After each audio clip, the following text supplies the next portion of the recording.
There was once a former movie star who, despite being incredibly stoic and emotionless in real life, was mostly famous for playing incredibly hammy villains.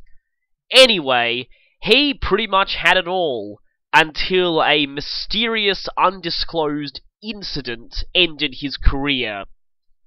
He now lives in the frozen north of Unova, secluding himself within his icy gym only to accept the toughest of challenges.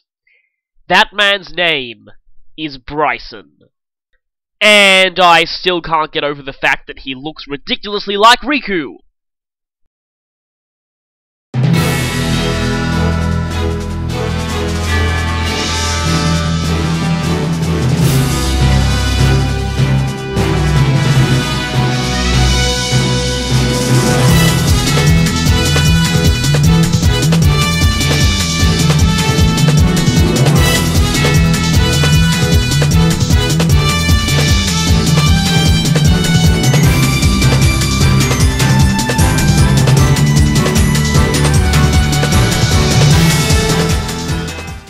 I will say that out of all the gym leaders I've done intros for, this guy probably had some of the most awesome anime clips.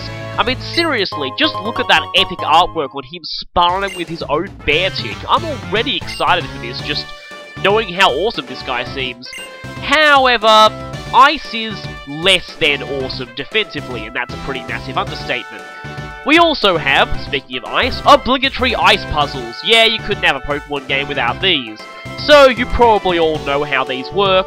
You walk in a direction and you keep sliding in that direction until you're stopped by something. But here we have a new gimmick. These are little wood things. If you touch them, you'll go spinning around and will change your course. Again, this gym doesn't seem really the safest of things, but anyway. Despite the fact this is an ice gym, and we've already seen ice worker classes previously, most of the trainers in here are normally fighting type specialists, but they just happen to use ice types here. We've pretty much seen just about all the ice types that are going to be used. So, yeah, here's Cubchoo, and I feel okay, I'm just gonna try bulking up. Not even my Pokemon want to smash this thing's face in, it's so adorable. Yeah, Cubchoo probably is one of the cuter new Pokemon. I know my sister was always a fan of Teddiursa, but I think she's a fan of Cubchoo too. Oh! Oh wait, I thought that was Encore, sorry. Oh, I am kind of spacing out a bit today. That was Endure, not Encore, and that's a good thing because it means, okay, I've now neutralized that charm. I now have... And you put it back on again, wow. Yeah, ignore that, I'm now at -2 again. Please tell me this, if this still one-shots you, oh, that's good. Phew, if that had one shot, I would have laughed. But anyway, yeah, that was Endure, not Encore. Have we seen Endure before? Yeah, basically... Oh, wow, good timing for Endure there. And I don't want to waste another Brick Break, because I'll be using a lot of those in this gym, trust me. So, with one Cubchoo down, we have Cryogonal, or Cryogonal. It's pronounced in weird ways. The main thing you need to know about this thing is... Well, okay, naturally learning Ice Beam. That's dangerous. You'll see how powerful that is. However, Cryogonal has practically no defense. So it goes down even if you look at it funny with a fighting type. Yeah, its actual physical defense is one of the worst in the game. Its special defense is amazing though, so try not to attack it with special moves. Fortunately, the vast majority of things good against ice we have here mostly use physical moves, so it's fine. Yeah, you could use fire types if you want, but Cryogonal is actually pretty good at surviving fire given its massive special defense, and you're gonna charm me again, Stealth Rock's useless now that he only has one Pokemon left, so I'll just Rock Slide this thing. Oh wow, that wasn't with Endure for either. Yikes, that was pretty close. I don't think Cubchoo is particularly known for its defense. In fact, ice types in general tend to be not known for their defenses. Except for Walrein. Walrein. Yeah. Super Fang, Stall Rain, and that's caused me a lot of annoyance in the past. Even though I only ever fought it once. Oh wow, that guy says what we're all thinking. I was just about to compare this gym to the previous one, but yeah. See, the designers are aware of how ridiculously unsafe the gyms are, especially in this generation, so I actually really love the dialogue in this generation. It's pretty awesome. So basically, if you step on these switches, the woody, spinny thingies, I don't really know what to call them, will change direction. Now, technically I could skip this person, but I'm just going to go forward. There is actually a trainer later on that I will skip, just to show off a fairly amusing glitch. But for the time being, again, for some reason, all the trainers seem to be fighting type specialists, which is really, really strange. And by the way, Cryogonal, this is the thing that has a 1% encounter rate outside of winter in Twist Mountain. Yeah. Good luck finding one outside of winter, trust me. Oh wow, and that special defense just got even more massive. Don't use power gems, seriously. These things can take it, even if it is super effective. Physical moves, on the other hand, yeah, I am 7 levels lower and that still destroyed it. Cryogonal is a very, very weird Pokemon. I mean, not only does it look plain strange and have a very strange Pokedex description, it's somehow a carnivorous snowflake. I don't know how that works. But, anyway, oh yeah, we have these. So if you thought this gym was unsafe before, yeah, leaps over bottomless pits. Great. Just the thing you want 10-year-old kids doing. So like I was saying, Cryogonal is just plain bizarre. It's got some of the worst physical bulk in all of Pokemon. It goes down to just about anything physical. It's actually pretty bulky on the special side, and it's actually really fast too. It's, again, just plain weird. Another one of those that has a very odd stat distribution. Oh, these things are just going to be content to charm me all day, aren't they? That really seems to be pretty much the only thing they can do, though. You're going to eat rocks, and I'm still 2-hit KOing you. Oh, they can do that, but it's not like that's going to do anything to rock types. And that was another... These battles, well, it gets more interesting when the opponents start knowing Ice Beam and start using it more. Ice Beam is quite a nasty move to go up against at this point in the game. 95 power, no drawbacks. Yeah, that's actually pretty brutal. And given the fact that I don't think we have anything that resists ice at this point, yeah, like I was saying, ice resists are hard to come by, but we have a lot of things that are super effective against ice, so this gym is basically a gym of glass cannons. Whoever hits first is going to be dealing a whole lot of damage, so yeah. I'll see if Brohoof does okay with its Flame Charge. That is a physical fire move, so it'll take down Cryogonals pretty well. Oh, I just realised how badly Empor would brutalize this gym. I've never actually started with Tepig in a 5th gen game, so I don't really know much about it, but I seriously know that Empor would just annihilate everything here. Oh, Cubchoo. I get a feeling they're going to start using Vanillish soon, but anyway. Yeah, those things also know Ice Beam, so watch out for those things. Anyway, yeah, Empor... I keep thinking that's Encore. Though if you Encore me into this, it's only going to be helping me, really. Yeah, the thing here is, basically everything, I think literally everything used in this gym is, oh yeah, like Protect and Detect. If you use Endure repeatedly, its chance of success goes down. The AI is not being as hacksy with it as they usually are, though, but anyway. At least it's not as annoying as... Ah, I knew it! I called it! Vanillish! Okay. These things like to Ice Beam you. They're also surprisingly bulky for an ice cream cone. Yeah, like I said. Well, of course, Flame Charge is the strongest move, but still. There we go, Ice Beam! Oh, great. We would have had to be dealing with this sooner or later. Welcome to the Freeze status, one of the most irritating statuses in the whole game, given that there is no move in the game that can actually inflict it guaranteed. Yeah, see what I said about Ice Beam being nasty? Yeah. Like I said, no move in the game that can inflict it guaranteed. It's always a random chance, and that's part of the reason that makes it so irritating. Of course, the other thing that makes it so irritating is the fact that, unlike Sleep, which you wake up out of in a predetermined number of turns, Freeze, you have a 10% chance of snapping out of Freeze every turn, which means that Freeze could go on for an incredibly short length of time or an incredibly long length of time, depending on luck. Unfortunately, there seems to be this law when it comes to Freeze. It goes like this. When you somehow manage to freeze the AI, they thaw out instantly. Yeah, it's actually possible for a Pokemon to thaw out on the turn it gets frozen, and thus making the freeze completely worthless. When you get frozen, expect to stay frozen for about 10 turns at the minimum. It was even worse back in Gen 1, when the only way to cure freeze was getting hit by a fire move. Yeah, like I may have mentioned before, that getting hit by a fire move will cure being frozen. There are certain fire moves that if you use them, you will cure your own freeze.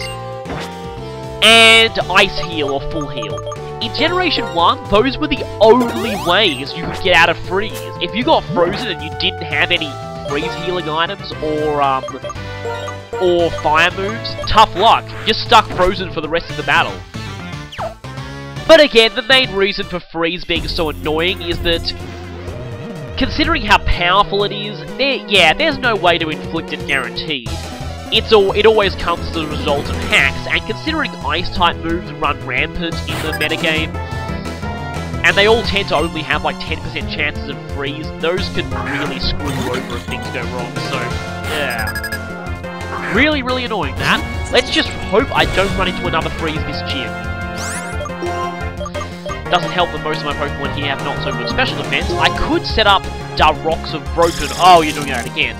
I would kind of like it if you froze me, because then I wouldn't be able to get the evil move off. But anyway, this is a challenge playthrough. I'll do anything I can to win. You know that really would have helped you if you used that earlier? Just saying. Yeah, you kind of get the idea. This is basically the Glass Cannon gym. Whoever gets hit is getting hit hard, and that includes rocks as well. Ugh, I hate Stealth Rock so much. I could go on an angry rant about all the ways Stealth Rock is so broken, but anyway, suffice to say, it nerfs things that didn't need to be nerfed. Most of the Pokemon that are quad weak to Stealth Rock and got dropped down to NU simply because of it weren't that good in the first place. And that's just not good game balance, weakening things that weren't particularly strong. And it made some things that were already strong even better. Like, say, things like Tyranitar. Anyway, I'll just stop that. So, we're approaching a point where we can pull off a fairly amusing glitch. I just wanted to show this off out of principle. See that? You might see the brief portion of a black belt up there. That guy, we actually can skip battling him, because there's a certain rock here that's actually not solid. You can actually walk right through it. If we do this, it's not this one, not that one, yep, it's that one. See, for some reason the designers really derped when they were coding this place and made some of those rocks not solid. Now, if you know exactly which ones they are, if you go up to this top one and slide through it, you can go here. If you go here, you can go and press this switch to turn this thing around, and we don't even have to fight that black belt. Oh yeah, I might as well mention that I really love the way you can see the gears below the ice. I think that's just awesome. So anyway, we just skipped fighting that black belt through a glitch. But here we are at the gym leader already. That was fairly short. And don't go on that unless you want to go back to the Pokemon Center and heal. That's just the instant escape slide. I'll just heal up everything, and we should be ready to take on this gym right now. It's not really particularly that hard of a gym. It's, you know, just watch out for freeze. As long as you pack a lot of fighting and rock types, which are fairly plentiful at this point, you shouldn't have too much trouble. I won't go as far as to say it's as easy as Skylar. It's still a breather after Clay, though. Ugh, I'm never going to get over that. Ugh. Anyway, we're about ready to fight Gym Leader Brycen. And is it just me, or do all those sharp icicles hanging overhead make me feel really nervous? Anyway. Short and to the point. I like it. Here we go. It's time for Gym Leader Brycen. Sorry. Anyway. It should be noted that Brycen's title, Ice Mask, may or may not be a reference to the manga where there was a particular villain named the Mask of Ice. So, possibly. There's of course something also incredibly spoilerific that connects the two, but I won't mention that here. Now, of course I'm going to start by setting up the evil stealth rocks, but you might notice that Brycen's a little smarter than the regular trainers in the gym, and he's going to buff up his own Pokemon's defense, so they don't take as much damage from fighting in rock moves. Actually kind of smart to do that. It's not going to save him from critical hits, but still.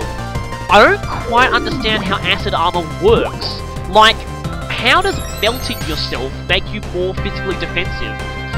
Unless it means that the attacks sort of pass through you or something, you're less solid, so I really don't know. And I am just shy of a 2-hit KO. But this acid armor might actually be helpful for me, because this means that even though he is at +6 defense, this fight, yep, there's a chance he's probably not in healing item range at this point. So I am probably set to... Oh yeah, the reason I was considering switching to Girder was that it has Chip Away, which ignores these defense boosts. So it's not going to be super effective though, and oh, you're bringing up the big guns right now. That's interesting. So yeah, all of Brycen's Pokemon that come out lose 25% of their HP, making this battle a whole lot easier, even more so due to the ridiculous hacks that I'm getting. Okay, I have a feeling I'm making this battle look easier than it actually is, because Bear's hit can actually be quite strong. Again, it's strange that Brycen's bringing out his strongest Pokemon now, of all things. But anyway... Yeah, the thing about Beartick is, despite not being a water type, it can actually learn quite a few water moves.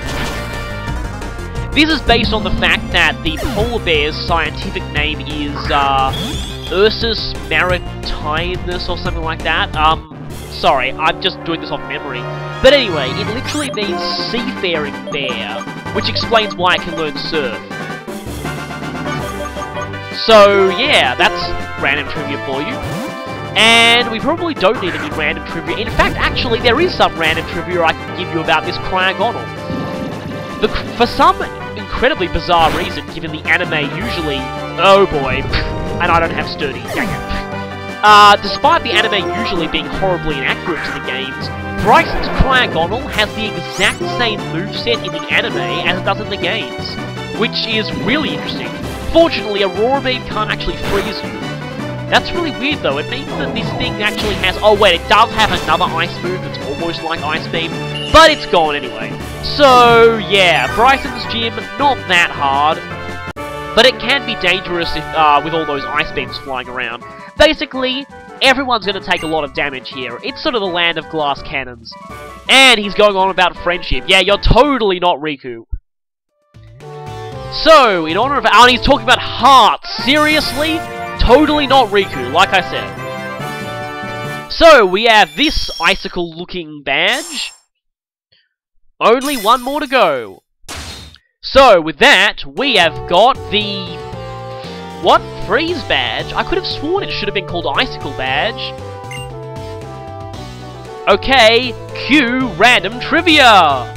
Hello everyone, and welcome to Big Clingy's Random Trivia Hour. Today, we have the Ice Badge naming kerfuffle. Being interested in translation and localization as I am, it's only natural that I'd want to talk about this sooner or later. This is a case in point of how something that might seem like a good localization at the time might end up screwing you over when a later installment of the franchise gets released. These sort of recursive dub-induced plot holes, they do get really annoying. I could have sworn they'd have one of these in the anime when they changed Dawn's nickname from Picari to Dee, and just thinking, oh hey, yeah, it's just a cute diminutive form of her name. Surely this is an acceptable localization. And then a later episode comes that reveals that there's actually an origin behind that name. Fortunately, they managed to sidestep that, and I'm really impressed they did. They managed to say that DD was an acronym for Diamond Dandruff, which actually fit the situation, so actual props to the... As much as I hate to say it, props to the anime dubbers there. That was a hard pitfall to get out of. But that's not about the anime's pitfalls, this is about the game's pitfalls.